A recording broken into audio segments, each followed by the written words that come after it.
In the Newsroom is a production in partnership with Studio Stillwater. Every week, journalists from the Stillwater News Press invite listeners to join us in the newsroom and hear the story behind the stories.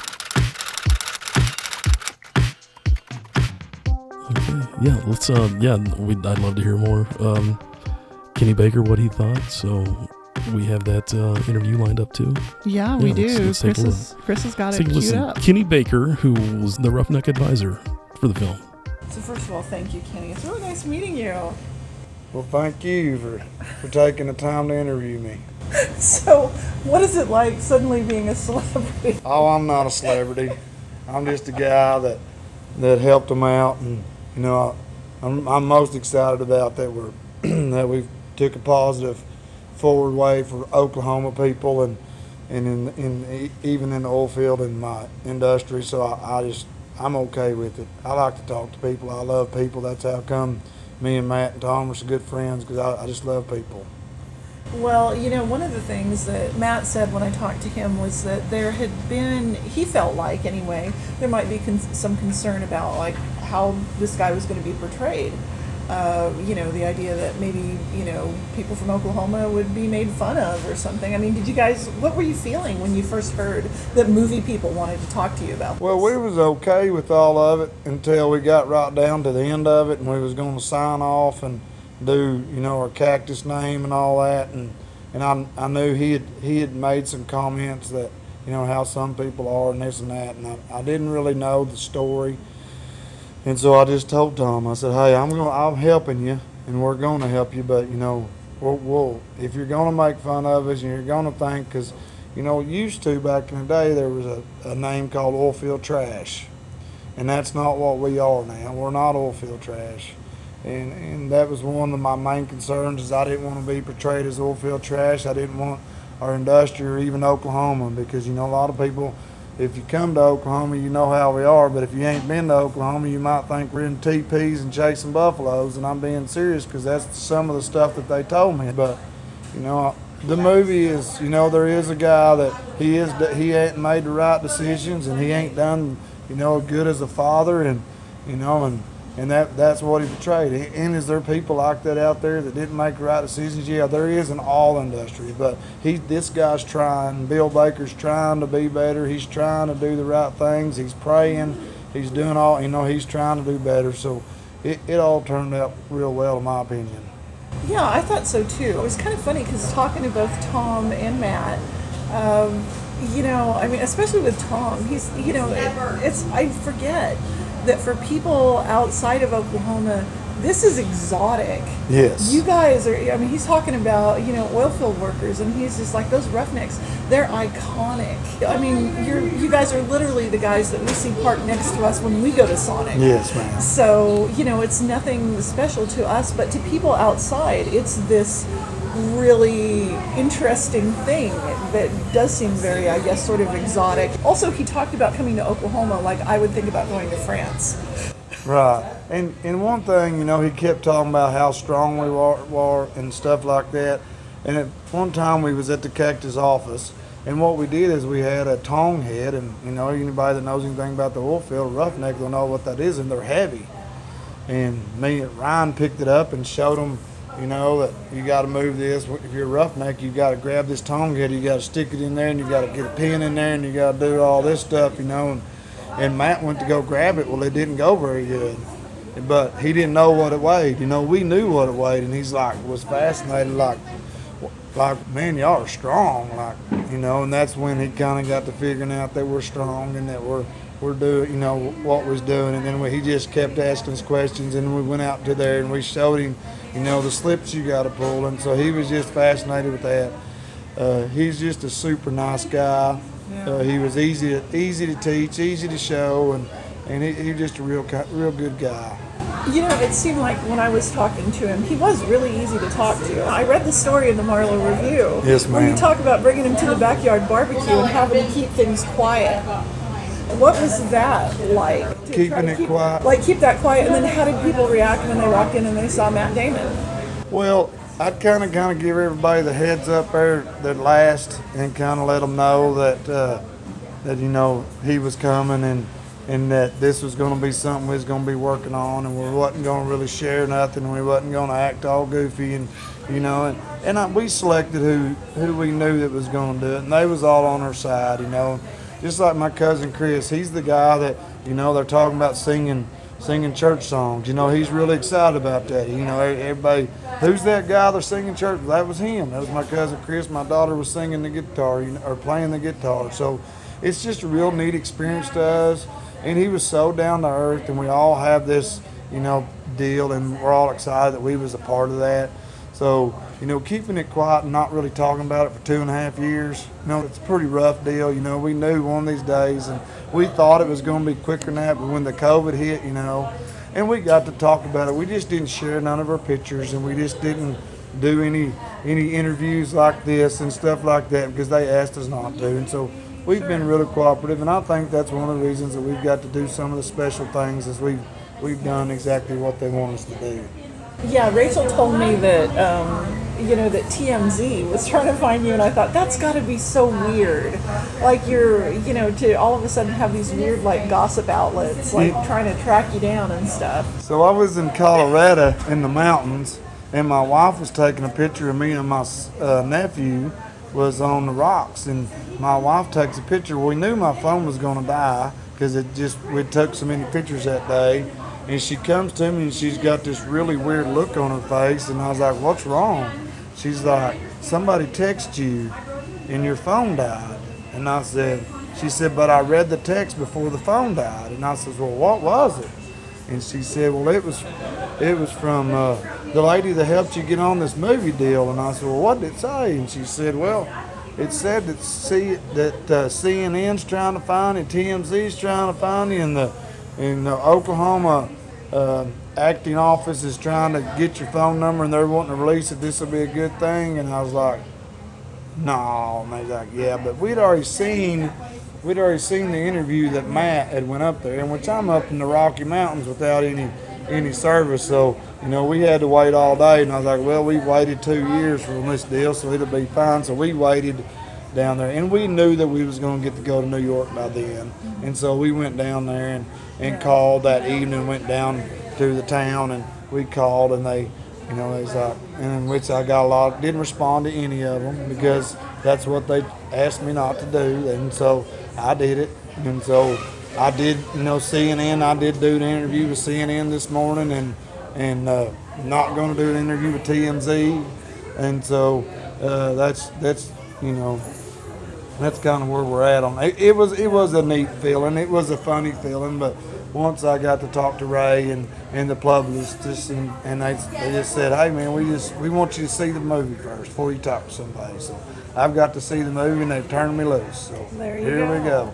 Well, did you expect to get name dropped in all those interviews? See, we knew that he was going to do that because they called and asked for releases and all that, in which my boss released us just because we got Cactus stuff on, so we had to go through all the channels, but it was all good. And no, I didn't know. We released about 5 or 6 different pictures, but we didn't know what was going to happen. So, and then when he name dropped me, I told Monica, I said, well, get ready. They know who I am now. So it didn't take them long to find me after that, which we was real nice about it and just said when the time comes, we'll give you an interview. So there you go. I found you on LinkedIn before I talked to Rachel. So and then I ain't checked the LinkedIn page in forever. So maybe it ought to be fun going back and seeing how many people's looked for me on LinkedIn. So what do you want people to take away from it, or this whole experience? The whole experience is these guys are actors, and that's what they do for their living. And is Matt a Trump supporter? I don't really know. I bet you ain't, but I can't tell you for sure because we don't talk politics. We're friends. And there's just sometimes you just don't do that. And, and what's great about this whole country is we all got the right to believe what we want to believe and do what we want to do, and that's what makes America so great, and that's why I'm the guy I am. I love it. Did we have different values? Yeah, we got different values, but my main deal is I think he does a really good job portraying a roughneck. Is he portraying me? No. Is he walking like me? Yes. Is he trying to talk like me? Yes. But he does a good job. Some of the scenes they're funny. I mean, there's just some funny scenes. He's talking to a little French girl about what we do on a rig, and she could care less. So, I mean, there's just some good scenes on it. And it's going to be. I hope everybody really likes it. When I saw the movie, I mean, he looked like a guy I would recognize. He really did. Yes. I mean, that was one thing we thought. And one of the things I said when I talked to him was, you nailed the Sonic order. Yes. And he told me that he called you and asked you what your go-to order was. You know, we had a rough day that day, and that was kind of a surreal deal. And we had known Matt long enough that none of that really bothered me. But, you know, we gig him and give him a hard time, and he'd come talk to me. And a lot of the people on the set was like, why is this guy getting to talk to the actor? Because, you know, they have to kind of keep him off, because people just walk up and just, you know, they've got to kind of be protective of him. And we went to the Sonic scene, and then when he asked me that, and I was like, well, hold on a minute, I got to think about that, you know. And I was like, well, I know how it is. It's Anita.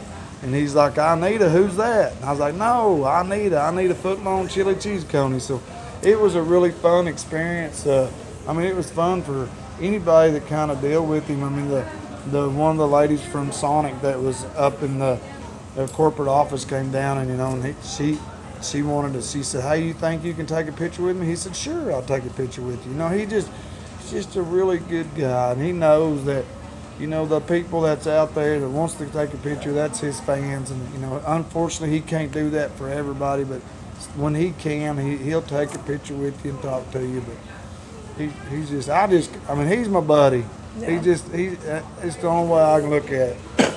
A neat story is he always, he told me when we was in New York, he said, I got to go talk about you. And I was like, and I told him, I said, hey, won't you just say something bad tomorrow? That way get everybody all spiced up about me. He said, no, I ain't going to do that. So I talked to him today, and I said, guess what I'm doing for the last 2 days? I've been talking about you. And he says, well, I've been talking about you. So it's a fun deal with him. So you're even. You were talking about the politics, and one thing that when I talked to Tom, he said that he feels like people in our country, maybe because it's so big, maybe because we don't get out of our bubbles, we don't know each other, you know. And so for a guy from New York City, you know, to come here and meet all of y'all, he thought it was incredibly cool.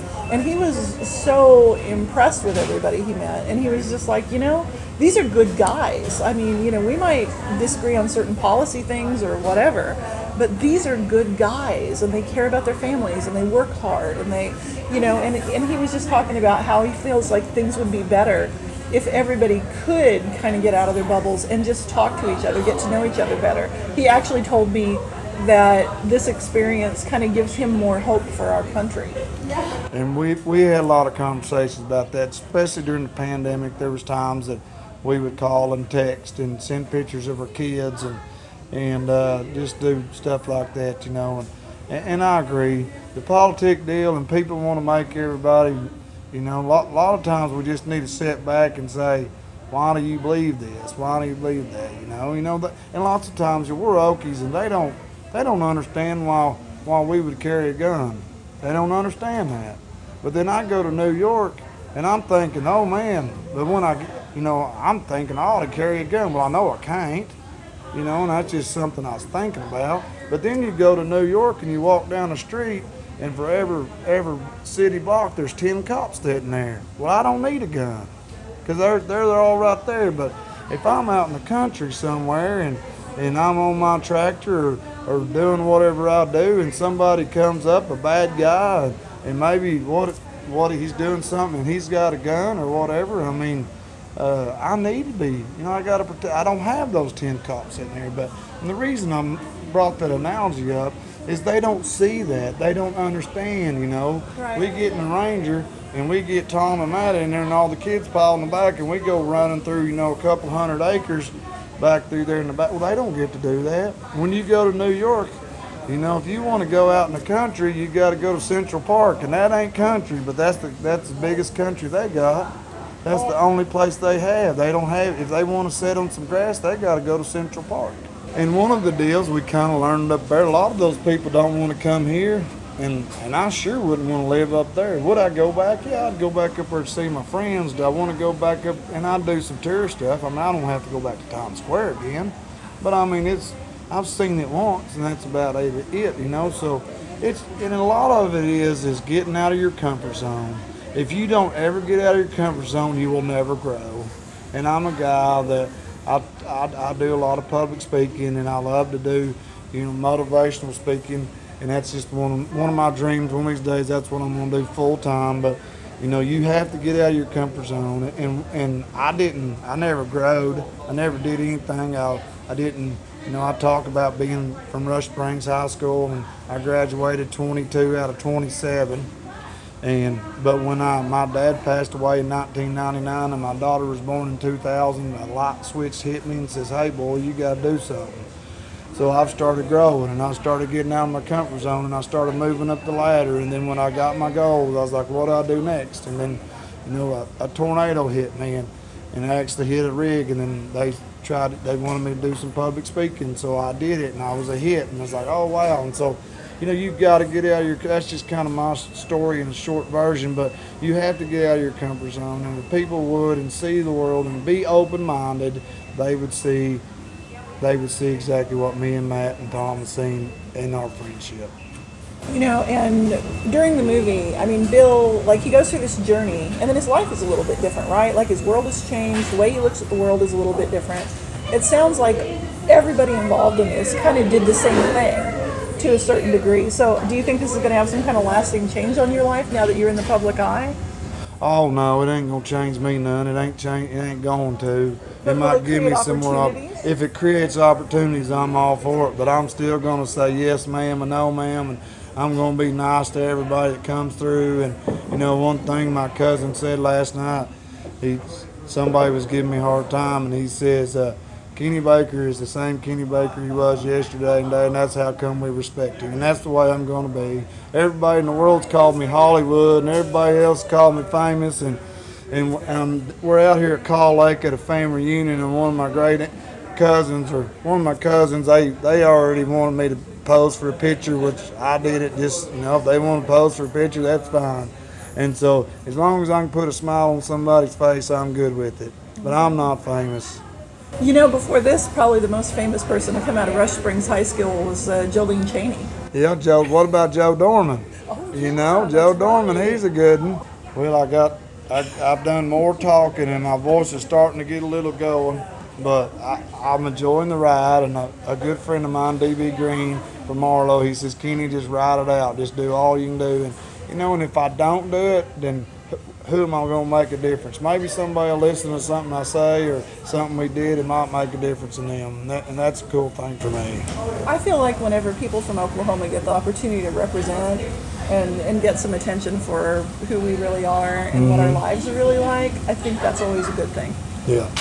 It just feels like it is. And I tell you how funny Tom is as a joke, I used to say, now Tom, the only thing I want to do is walk down the red carpet, and he sure enough made that deal go through. I got to walk down the red carpet, so it's a fun deal. Were you wearing your cactus hat when Yes, you did ma'am, it? I sure was. This cactus hat right here, I was wearing it, and I was wearing it proud. This is who I am. I'm not going to change. My wife wanted me to comb my hair, and she's a beautician, but it didn't happen, and everybody liked it. I've worked for Cactus for about 18 years, and that's the greatest company ever, and I'm really proud of it. And I'm pretty proud of my accomplishments. I'm proud of all the people I work with. So I'm gonna wear my cactus hat.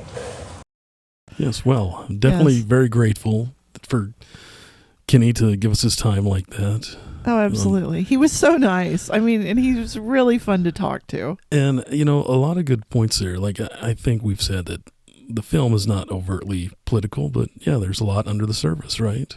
I think so. And, he talked a little bit about the defensive nature that we all have when someone comes in and they want to, they say they want to do a story about us or something, and we're worried it's going to be poverty porn or, or because destruction and is. things like that. And yeah, and it's not far off. I mean, I've spoken with tribal comms people, and they're very wary when the Washington Post or somebody wants to come in and talk to them and doing a story, they're going to say, what's it about? If you're going to start talking about alcoholism or poverty or something like that, take a hike, so, Right. and so that there is a lot of truth to that when people, parachute in to do these kinds of stories, they don't put us in the greatest light. But the sort of the flip side of that is that also leaves us not giving the liberal coastal elites a lot of credit, right, with what they're coming here. Exactly. And not giving them a chance to understand a little bit more. I mean, I would say that the movie itself is not overtly political.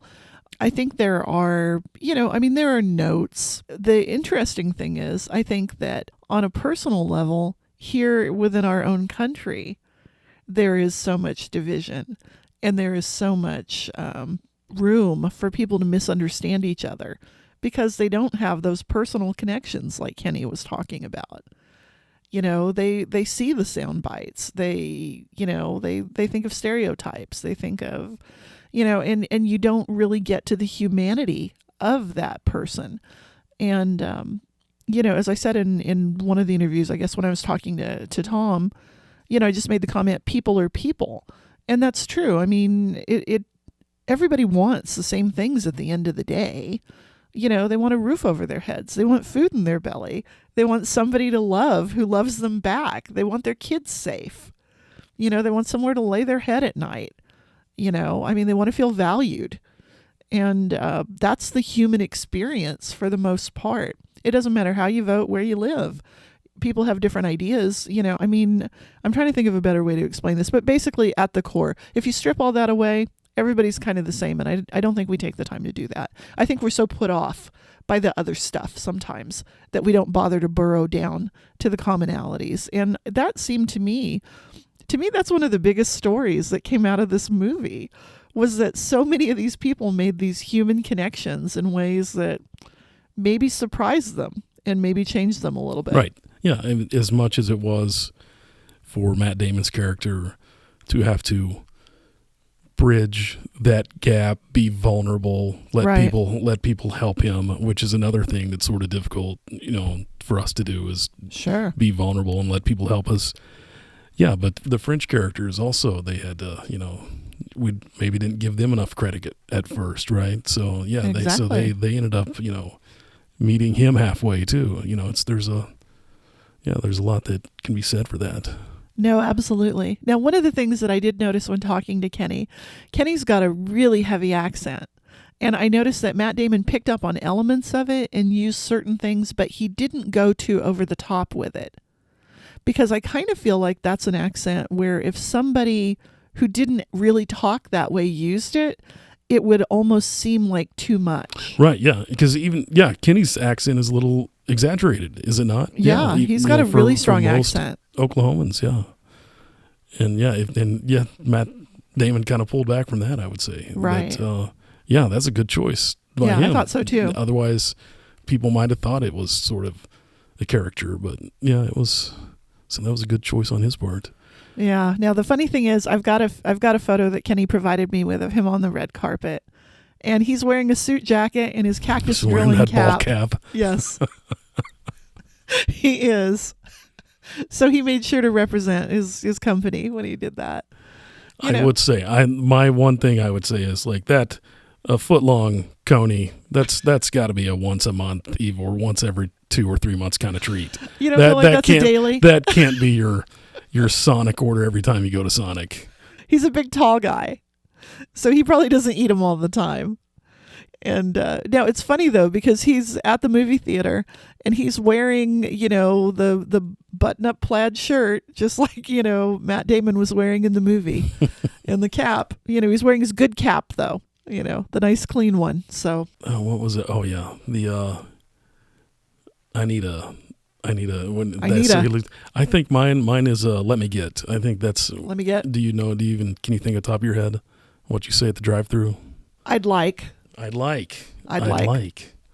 Okay. That's how I start my orders. Now, Kenny tells a story about having to talk them into doing the Go Pokes. So we're at the airport scene, Right. and they got the band and they got everybody. And what they do is they go in there and they do rehearsal. And Matt's actually got a set in. He ain't even in there. So all the actors got sets in, and they're sitting there and they're doing the band, and the band's playing, and the governor gets up, and after the band gets up, he says nothing. He says, "I told you how to get it out." And I was like, why didn't he say "Go Pokes"? After the band quits playing, he should say "Go Pokes." So at this time, me and Tom, we'd been back and forth on a lot of stuff. And so we went to eat dinner, and I said, "Hey, Tom, you have to change this deal." And he said, "What do you mean I have to change it?" I said, "When the guy gets out of there, after the band quits playing, you have to make him say, 'Go Pokes.'" Well, the actor was there. He had heard me say that, and I don't even know who he was. But he said, no. He said, I'm a politician. He says, "I'm going to stay on one side." I said, "No, you don't." I said, "You don't when you got the dadgum OSU band playing in the OSU bus back there." And he's like, "No, we ain't done it. We're not doing it." And I said, "No." And I just kept on hammering him all through dinner. And I said, "You don't understand, Tom. You told me that I'm supposed to be here to make this movie real. You have to do Go Pokes." And he's like, "Nope, I ain't doing it. And so we just kept on, and finally we was walking through the hallway going back, and he was like, "What do you think about the set?" About that time when we walked through the hallway, there was OSU band players on this side and OSU band players, and I went, "Go Pokes!" And they all just, "Woo, Go Pokes!" and started hollering. And he says, "You're right, ain't you?" I said, "I told you I was right." So he gives me credit for that line, "Go Pokes." And I got a daughter and a sophomore in college, so it's like, yeah, I got something in for her. So it's a pretty cool story. And that's one thing. The walking and the speaking, and I'm sitting there listening to words. Yep, I say that. Yep, I say that. Yep, I say that. So it's hours that they have us when I was driving down the road and they asked me questions and all that stuff. Before they even knew that was going to be me, they had all that tape. So he took all that and he went and studied it all and worked really hard and came back, and I'm amazed that he didn't work with me for months. He just really didn't. He got to be around me for a good full solid day, and then we got to work a little bit together before he filmed. But it's amazing how good he's did it. I would agree. I mean, just taking that and absorbing it and making it sound natural. Yeah. I think that's a real skill. I mean, you And got to then give him credit for that. What's funny is he'll be sitting there in his regular voice, and then he'll just change over and hit that voice and start talking to me. It's like, "Quit that! Don't do that." So it's fun. Yeah, very cool. Oh, and I forgot to say at the screening that the city of Stillwater had, Tom McCarthy had recorded a special message for the people of Stillwater. And it's him just thanking everyone and talking about what a great experience it was. And then at the end, he says, "Go Pokes," and he does finger guns. So he learned that lesson. Incredible. He absorbed it. So I wonder. They were probably thinking, no one would do that after a big speech like that. They wouldn't say "Go Pokes." He's like, yeah, they sure would. We've got a few reactions from people who saw the movie. Yeah. So yeah, if we want to listen to some of those, definitely want to hear those. Hey, you care to comment on the movie? Yeah, sure. I thought it was a fantastic movie. It's sad. I thought it was a sad movie, but I thought it was a very real movie. I mean, it's not nihilistic for the sake of nihilism. So I thought it was very real. I thought the acting was top notch. In fact, I'd be surprised if that wasn't in some award runnings at the end of the year. So I definitely think it's worth a watch. In fact, we'll probably watch it again. So, yeah. All right. So, Did you think the portrayal of Bill Baker was realistic? I did. I actually thought that Matt Damon did a fantastic job. Sunk himself into the role for sure, and I thought he did an accurate portrayal of that lifestyle. So I was very, very impressed. Yeah. What did you guys think? I liked it. It was fun. Yeah, Was it what you expected? It was not. It was at the end. It was not. But he did good. He did good representation for Oklahoma. On the second viewing, what did you think? I thought it was great too. Yeah, I enjoyed it the first time. I wasn't taking notes, but it was funny to watch it again because you just notice a little bit more of the details and that sort of thing. But yeah, it's a moving story. It's good. Well, it's really good. This time I picked up on a couple more details. I picked up on the Walls Bargain Center bag. Yeah. I picked up on the Great Divide poster in her bedroom. I didn't notice that the first time. I didn't see Great Divide, but I saw the Yeah. Flaming Lips. Yeah. She had a Flaming Lips poster in there you too. go. I missed yeah. that one. So. Yeah. Okay, now I got to know what y'all thought about it. You guys hadn't seen it before, right? No. So all these guys have met Matt before. They was at Okay. the party, and So- he outshot Matt. He beat Jason Bourne. Jason Bourne in the shooting contest. And, Oh, really? Yeah. Well, that's bragging rights, isn't it? Yeah. Now? Very cool. and it was Yeah, his it was 18th fun. birthday when they Yeah. came. So we had a Very birthday cool. party and got to hit Matt Damon sing him happy birthday. It was pretty cool. That is Yeah, it was very neat. cool. That's super cool. So, what did you guys think about the movie when you saw it? I really liked it. Okay. It wasn't quite what I expected, but What were you expecting? I don't. Well, just some of the stuff I heard, maybe more of action, but then some of the articles I read where he's saying no, it's not. But I really liked it. Good. Thank you, guys. I appreciate it. Yes, ma'am. Yes, ma'am. Thank you. Interesting how so many of us had these same preconceptions and then had a lot of the same sort of feelings about the movie. Exactly. Which I think probably says something about our view of Hollywood and maybe some of the films that we've seen in the past. And also says something about, the skill of the filmmakers. Yeah. The fact that, people are getting what they wanted them to get. People are picking up on what they wanted them to pick up on. Any final thoughts here? I think we've about covered as much as we can so far. We're probably gonna, unless something else pops up, that might be the end of our Stillwater film saga. I think that's about it until the Academy Award nominations are there you announced. go. There you go. If that would be pretty incredible. I don't think he would invite Kenny to the Oscars, but if we get an Oscars, if we're out of the pandemic, who knows? Who Much is knows? unknown at this point. That would be amazing to watch. I would watch the Oscars just to see if Kenny Baker was in the audience. I absolutely would.